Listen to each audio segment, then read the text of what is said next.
こんな国捨てちゃえば、王位も何もかも捨てて、どこか全然違うところで魔法の研究すればいい。別にここじゃなくたってできるでしょ。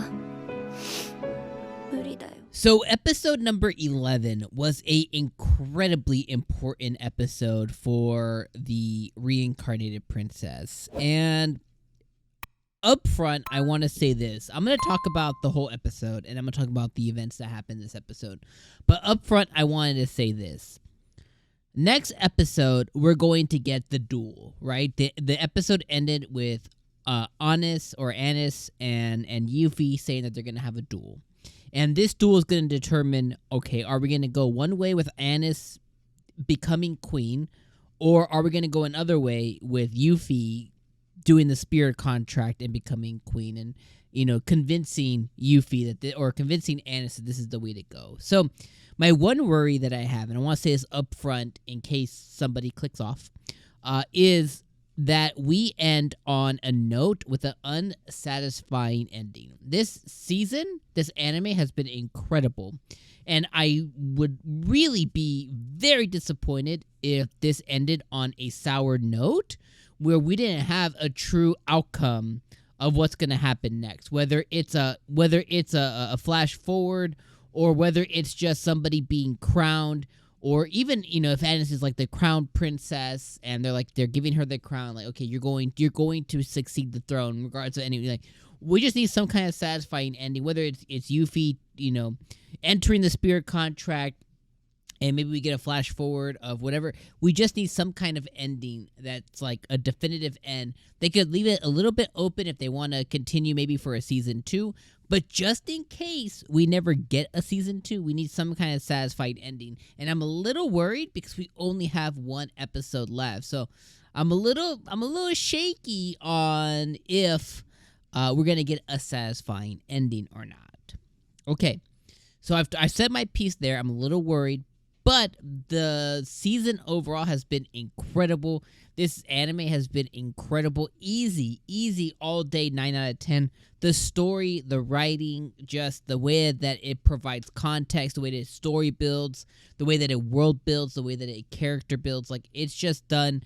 It's just really good. And I want to tell more people about this anime because it's just so good. So this episode, again, incredibly important to the story overall.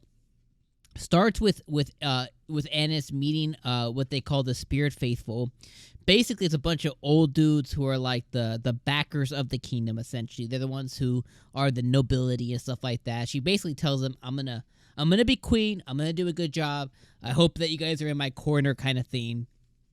They begin planning for her to potentially take a prince consort or consort or a man, basically, that with her being queen, she's leading the country. She needs another person just to be like the person there, like a figurehead, and for her also to find a partner to, you know, produce an heir. Kind of, it's part of her duty as the princess, as the queen, all this other stuff. They also forbade her from doing magicology. And they talked about all that. She ends up throwing up after that, and, you know, kind of like after she's beginning after, you know, the things that are becoming real, she kind of throws up after that. So a couple of pieces there before we move into the next piece, which is talking about Lumi and everything that happened there is, well, let me skip the Lumi stuff. Let me talk about the end of the episode, or kind of the end of the episode when she talks to Tilty. Tilty, at the end of the episode, also, and the reason I'm going to say this is because I'm going to say a point, and I want to make sure that it all ties in together without breaking up. She talks to Tilty later on. Tilty saves her when she runs away, blah, blah, blah, after the Yuffie stuff. And Tilty basically scolds her, like, why do you care what these old effing dudes think? What do you care about what the kingdom, and which is the kingdom, she's talking about nobility. What do you care about what the nobility thinks? It's about the people. The people are the kingdom. The nobility is just, you know, what do you care about that? Why do you care if they don't like that you have magic? Why do you care about this? Why do you care about that?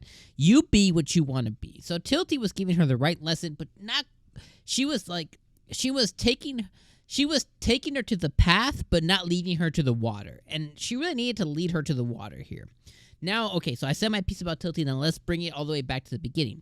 Now, my biggest thing with with Annis is a couple of factors. One, I think that the throwing up scene was incredibly important, and I think this ties into the fact that originally, before this, she's a man.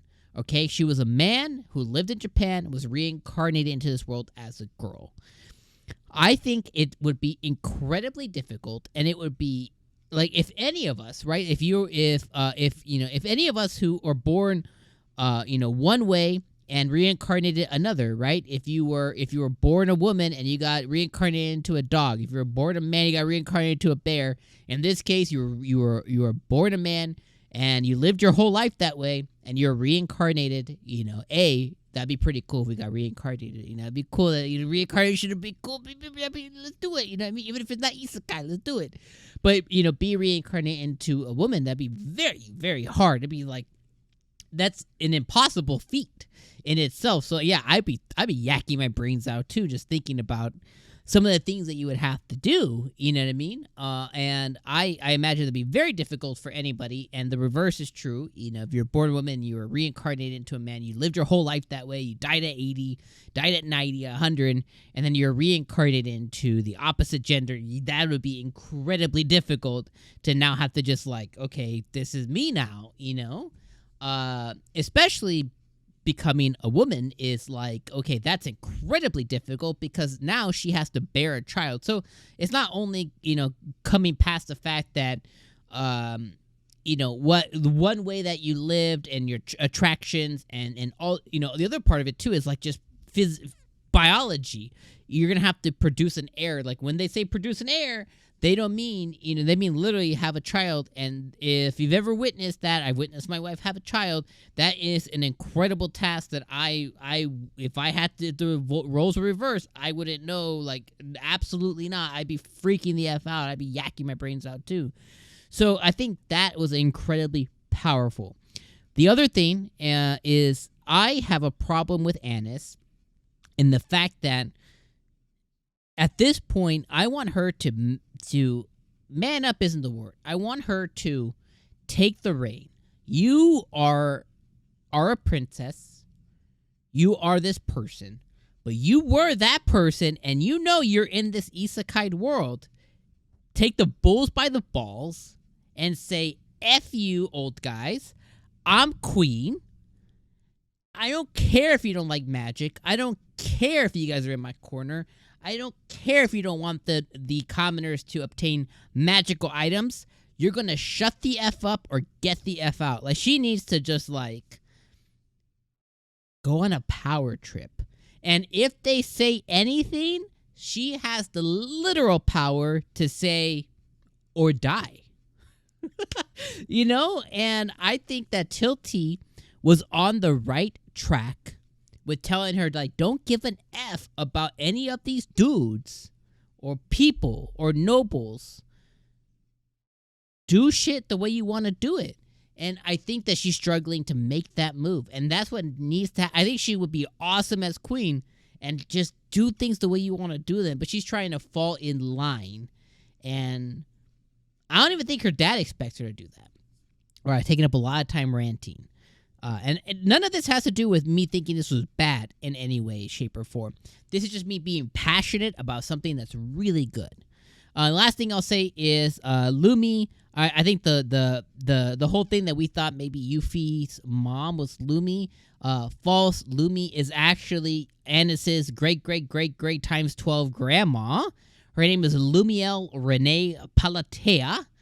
She is the original queen of this land. She also formed a contract. She became queen. She took a prince consort, and she basically began losing her memories when she saw the man that she loved dearly die of just old age, because she cannot die because spirit contractors retain their age and appearance for a very long time. The bad side behind that is they begin losing their memories, and at some point they will pass and become spirits themselves.